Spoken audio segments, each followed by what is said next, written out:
Çətin məsələlərin həlli bir çox hallarda həm təmkin tələb edir, həm də qətiyyət. Və həqiqətən də bacarıqlı, enerjili insanlar problemlərdən qorxmurlar, əksinə onlara doğru hərəkətə başlayırlar. Qətiyyətsizlər isə əksinə onlardan uzaqlaşmağa daha çox üstünlük verirlər. Ancaq bu çıxış yolu deyil.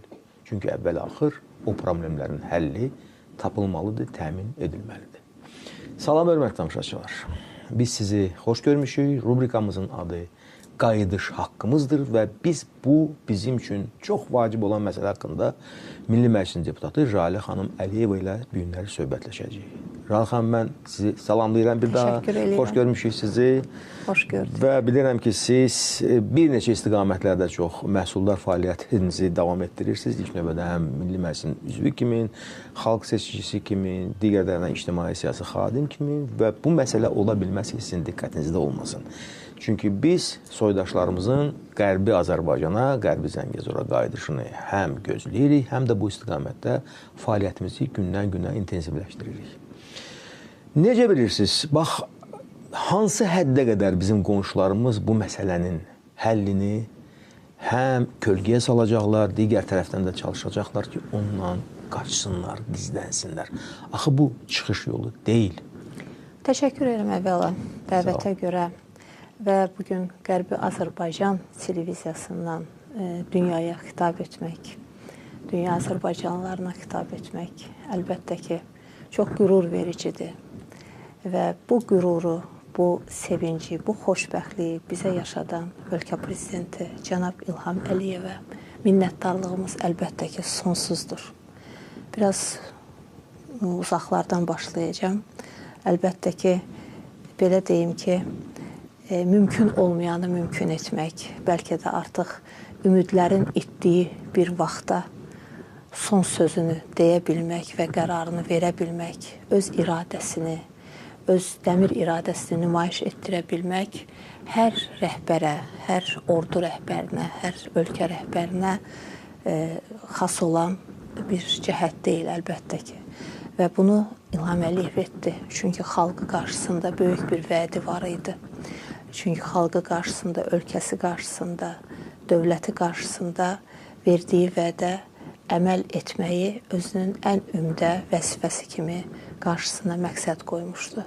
Və əlbəttə ki, Şuşamız, Qarabağımızın göz bəbəyi, işğaldan azad olunduğu gün cənab prezidentin Ulu Öndər Heydər Əliyevin məzarı önündəki fikri açıqlaması, mən ata vəsiyyətinə əməl etdim. Düşünürəm ki, elə bütün bu istiqamətdə aparılan işlərin, fəaliyyətin bir ana tezisi kimi nəzərdən keçirilməlidir. Bəli, Ulu Öndərin biz bugün səsini hər zaman bütün proqramlardan, verilişlərdən eşidirik və o səs durmadan deyir ki, biz mütləq qayıdacağıq. Biz Şuşaya qayıdacağıq, biz Laçına qayıdacağıq, biz Qarabağa qayıdacağıq. Və son nəfəsində mən ona özüm qədər inanıram və inanıram ki, başladığım, lakin sona çatdıra bilmədiyim işləri şərəflə bitirəcəkdir dediyi zaman nəyə işarə elədiyini xalqımız çox gözəl dərk etdi. Çünki Ulu Öndərin başlayıb, lakin həm vaxt baxımından, həm belə deyim ki, o zamanın şərtləri baxımından, eyni zamanda bugün artıq çox açıq şəkildə dərk etdiyimiz ölkəmizə qarşı hədəflənən ikili standartlar, çox üzlü standartlar, siyasət baxımından deyək ki, bu məsələ Qarabağ problemimiz həll edilməmiş qalmışdı. Və əlbəttə ki, bu problemin həlli ancaq və ancaq cənab prezident tərəfindən həyata keçirilə bilərdi. Və bugün nə xoşbəxt bizə ki, biz sizinlə qayıdış haqqımızdır verilişində görüşürük. Bəli, biz qayıtmışıq, biz torpaqlarımıza qayıtmışıq, biz əzəli bizim olan və əbədi də bizim olacaq torpaqlarımıza, Qarabağımıza qayıtmışıq. Jalə xanım, bizim böyük və mən deyərdim hətta bu müqəddəs sözü burada çox yerinə düşür. Qayıdış proqramımız var idi ki, buyurduğunuz kimi cənab prezident onu həm özü bir ideolog kimi, həm bir böyük dövlət xadimi kimi onu işləyib və cəmiyyətimizə təqdim etmişdi. Onun birinci hissəsi artıq həllini tapır. Bəli. Biz Qarabağa, yəni hissə-hissə qayıdırıq rayonlarımız bərpa olunur, Bəli. minalardan təmizlənir və s. Amma bunun ikinci əsas hissəsi də Ermənistan ərazilərinə qayıdışımızdır. Bəli. Ki, orada o torpaqlar çox bərbad bir vəziyyətdədir. Azərbaycanlılar vaxtında oradan qovuldu, deportasiya edildi, ancaq onlar gedəndən sonra orada özlərini sahib sayanlar isə heç bir şey edə bilmirlər ki, o torpaq yaşasın, o torpaq oyansın, o torpaq canını göstərsin. Çünki o torpaq bizi gözləyir. Bizi gözləyir, bəli. Bax, ermənilər də bu məsələdən qaçıb gizlənirlər. Ümumiyyətlə, heç dialoq formatında onu təsəvvür müqaviləsinə yaxın gəlmirlər. Bax, burada təkən verici bir addım nə ola bilər? Mən elə başa düşürəm ki, bu addım artıq atılıb. Çünki Qərbi Azərbaycan icması, belə siz dediyiniz kimi, Prezident İlham Əliyevin xeyir duası ilə indi fəaliyyətini genişləndirir. Xaricdə bizim nümayəndəliklər var, yəni bu icmanın nümayəndəlikləri. Və bu ictimai-siyasi bir təşkilatdır. Bu, hətta statusuna görə qeyri-hökumət təşkilatıdır. Amma ermənilər burada qondarma bir bəhanə tapırlar ki, güya Qərbi Azərbaycan icması Ermənistana ərazi iddiası. Bunu necə anlayırsınız?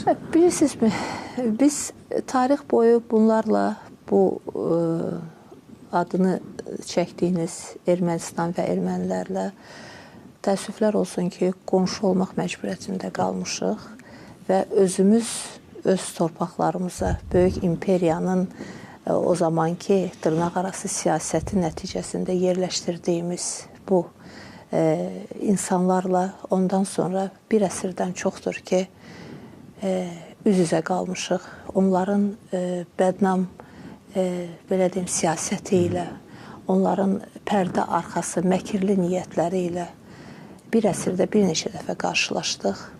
Bu, hətta bizim ədəbiyyatımızda yer aldı, tariximizdə təəssüflər olsun ki, silinməz yaralar buraxdı.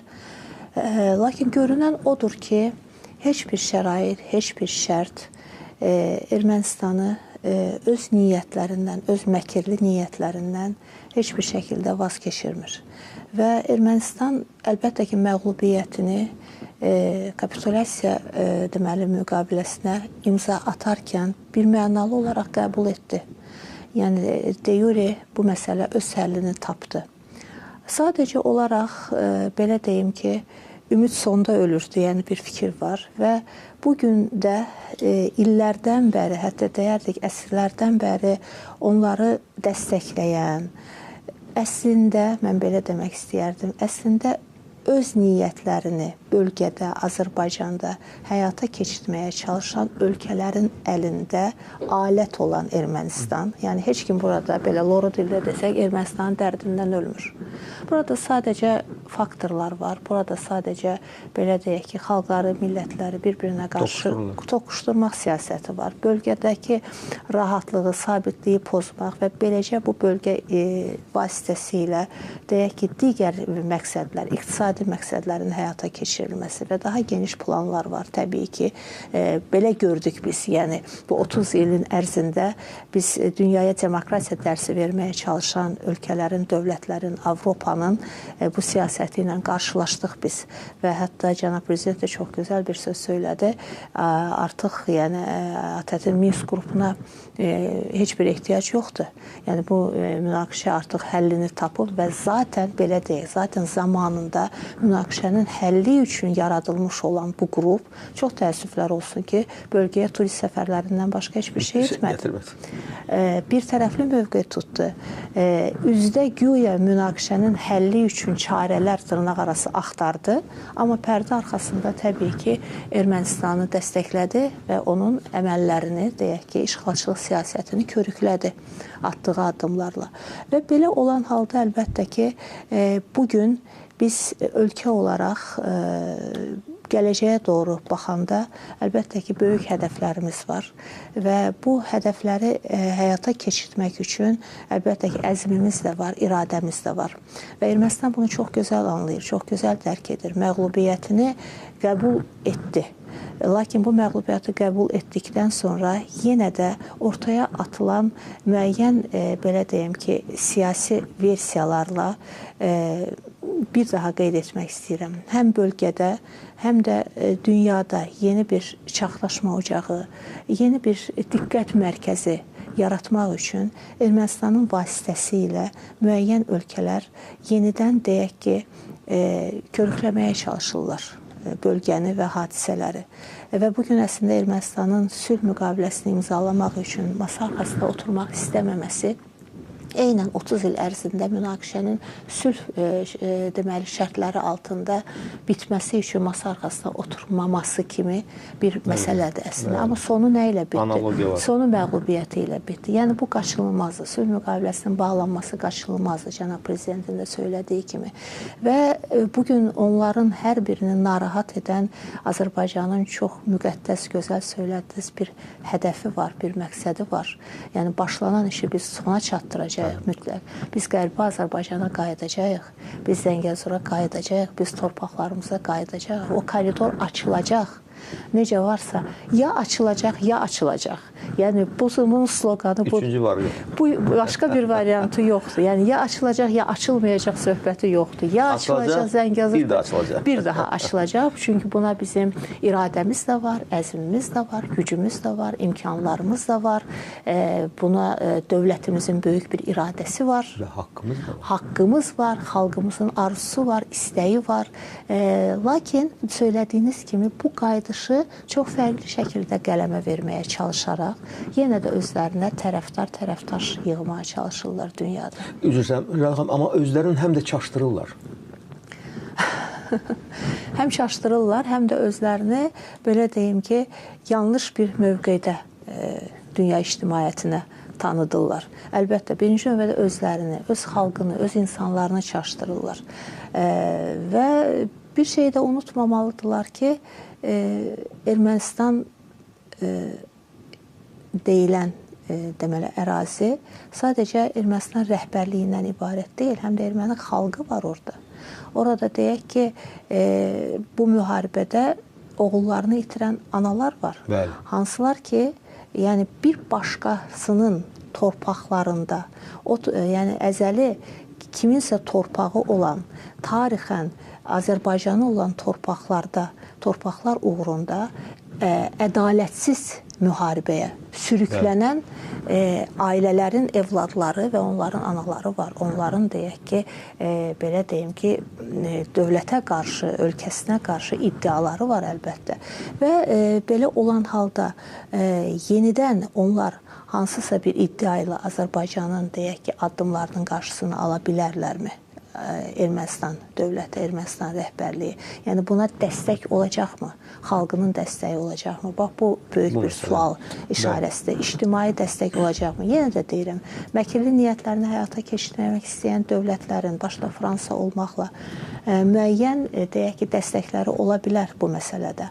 Amma görünən odur ki, bugün dünya ictimaiyyəti, bugün Azərbaycanın haqlı mövqeyini, ədalətli mövqeyini və ədalətini sizin söylədiyiniz kimi haqqını müdafiə etdiyi üçün Ermənistan əlbəttə ki, bu məsələdə də düşünürək fiyaskoya uğrayacaq və bugün dünyaya təlqin etməyə çalışdığı, ixrac etməyə çalışdığı güya Azərbaycan yenidən müharibəyə niyyətlidir. Güya Azərbaycan bu torpaqları hərb yolu ilə ələ almaq niyyətindədir. Güya Azərbaycan həmin torpaqları Ermənistanın əlindən almaq fikrindədir. Bu kimi fikirlər də əlbəttə ki, elə Azərbaycanın özünün həyata keçirdiyi açıq siyasət bugün ortadadır və bu siyasəti dərindən anlayan tərəflərə əlbəttə ki, bu uydurmaları, bu iddiaları həzm etdirmək mümkün deyil. Deyil. Şaham, axırıncı məqam qaldı. Yəni biz dəqiq bilirik və bunu dünya birliyi də çox gözəl anlayır ki, Azərbaycan mütləq şəkildə qaydalar üzrə öz fəaliyyətini davam etdirir. Yəni qanunverici aktlar var, konvensiyalar var, insan haqları ilə bağlı bir neçə sənədlər var ki, onlar hər yerdə eyni tərzdə ciddi şəkildə qəbul olunur. Və bu bizə yəqin ki, elə bir imtiyazlı vəziyyət hazırlayıb ki, yəni Ermənistanın çıxış yolu yoxdur. Yəni bu məsələ ilə bağlı barışmalıdır və artıq qeyd şərtsiz bunu qəbul etməlidir. Və biz inanırıq ki, bu olacaq və vaxt udmaq adı altında bu prosesi süründürmək, sabotaj etmək onlara bir, necə deyim, üstünlük vəd edir, yoxsa yox? Əsla. İtirən özləridir. İtirən öz ölkələridir, öz xalqlarıdır. Azərbaycan hələ münaqişə yeni bitdiyi günlərdə, yəqin ki, hər birimiz xatırlayırıq, hərbi parad günündə cənab prezidentin və Türkiyə prezidenti cənab Ərdoğanın dilindən çıxan ifadələri yəqin ki, hər birimiz xatırlayırıq ki, bugün bölgədə əmin-amanlıqla, sabitlik, sülh şəraitində yaşamaq istəyən, işləmək istəyən hər kəsə, hər bir dövlətə, hər xalqa açıqdır. Bütün layihələrimiz açıqdır. Hətta Ermənistan belə və ermənilər belə. Bəli, bugün biz bəşəriyyəti əgər geniş mənada qorumaq istəyiriksə, sadəcə bölgə-bölgə deyil, ümumilikdə bütün dünyada bir tarazlığa, bir sabitliyə nail olmaq istəyiriksə, gələcəyimizi təmin etmək istəyiriksə, dünyada sülhü təmin etməliyik. Dünyada və bölgədə əmin-amanlığı təmin etməliyik, iqtisadi dirçəlişi təmin etməliyik. Və buna görə də biz hətta Ermənistana layihələrimizə iştirak etmək təklifini də irəli sürdük. Pəncərəmizi açdıq, qapımızı açdıq. Və burada Azərbaycan özü üçün işini istəmirdi.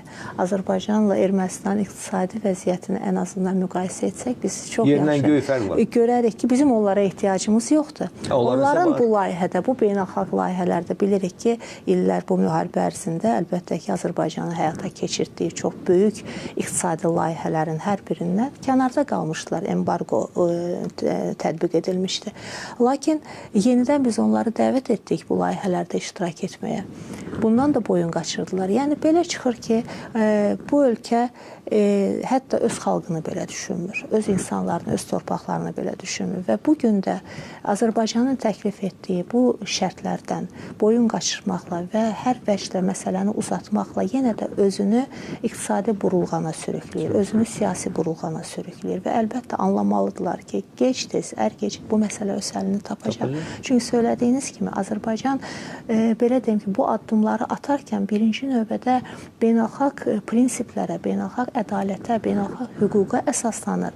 Azərbaycanın heç bir addımı dünya insanının hüquqlarını tapdalamır. Azərbaycan heç bir zaman müstəqilliyi dövründə, elə tarixi boyuda və müstəqilliyi dövründə də atdığı bütün addımlarda, istər Ulu Öndər Heydər Əliyevin verdiyi qərarlarla, istər cənab prezident İlham Əliyevin verdiyi qərarlarla hər bir zaman tolerantlığını qoruyub, ədalət prinsipini qoruyub. Biz ölkəmizdə yaşayan xalqlara da, millətlərə qarşı da, bölgə xalqlarına qarşı da və dünya xalqlarına qarşı da ədalətli olmuşuq və bugün əgər 3-cü dünya ölkələrini açıq şəkildə müdafiə ediriksə, bugün əgər diskriminasiyaya uğrayan, həmin elə Avropanın demokratiyasını ilə öyünən dırnaqarası ölkələrin Şərqdə, Asiyada həyata keçirdiyi işğalçılıq siyasətinə qarşı çox açıq şəkildə biz mübarizə aparırıqsa, o deməkdir ki, biz insanlığın tərəfindəyik. Biz sadəcə ölkəmizin yox, dünyada ədalətin tərəfindəyik və əlbəttə ki, öz ədalətimizi, Azərbaycanın da ədalətini bərpa etmək üçün və zəfər çalmaq üçün sonuna qədər gedəcəyik. Yolumuz Zəngəzuradır. İnşallah. Çox sağ olun. Minnətdaram sizə, Ralə xanım. Çox gözəl bir yanaşmaya görə və əminəm ki, bizim tamaşaçılarımız da sizi dinləyərək bir gün faydalandılar. Çox təşəkkür edirəm. Sağ olun. Hörmətli tamaşaçılar, bizim söhbətimiz artıq yekunlaşır və siz Azərbaycan Respublikasının Milli Məclisinin üzvü Jalə Əliyevanı dinlədiniz və çox dəyərli fikirlər əlbəttə ki, reallıqda öz əksini tapacaq. Bu günlük bu qədər. Salamat qalın. Sağ olun.